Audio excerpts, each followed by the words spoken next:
best companies are built in the worst possible challenging times than the good times, actually. And you really think about the Asia and had a very good run, and it's in the period of time of investing was riding tight, lifting all boats. Right now, there's some economic challenges and growth and slowing down here and there, but you're actually seeing greatest companies in the making in this period of time. I'm just going to give a couple examples of whatever you are seeing across our portfolio companies. Vast majority we are investing are really just traditional businesses. Many of them face some headwinds, like we bought the largest shoe retailer, and in COVID, people wear slippers. You don't need shoes, high heels. And we bought a mattress company, and then the real estate slowed down dramatically.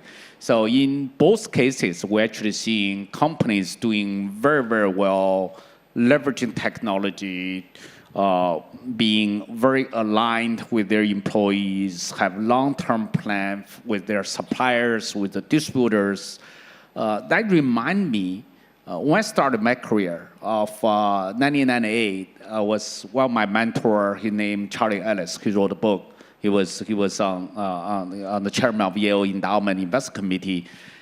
He wrote a book called Winning the Loser's Game. That he basically saying that in the sports of tennis, if you observe, you don't have to be the strongest. All you have to do is be consistent, have steady hands, and wait for your opponents to have enforced errors. And in this environment, I'm trying to really tell my management, you don't need to be super smart. All you need to do is be consistent, be long-term, steady hands, and do the right things. Actually, you're gonna have a lot of market share to gain. And I'm seeing that across portfolio companies, they are doing a very good job.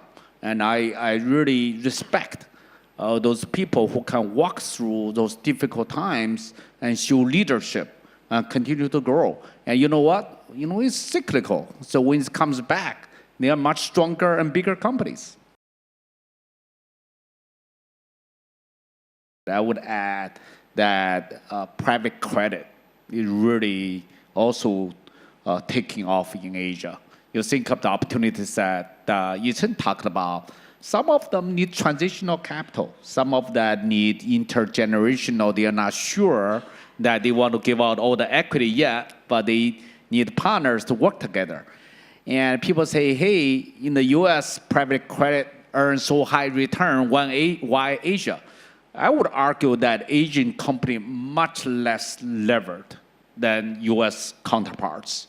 Actually, they are well positioned, and many of them manage the balance sheet really very conservatively, and there's higher growth potential. So I would say private credit, performing credit, the new growth area for Asia. The other is special situations.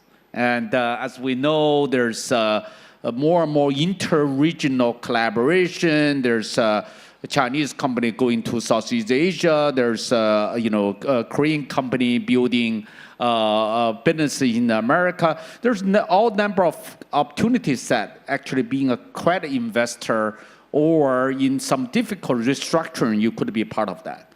So we are seeing, I come back to the resilience question, we are seeing the lot of toolbox just start to open for the best company, for the entrepreneurs, for the opportunity set.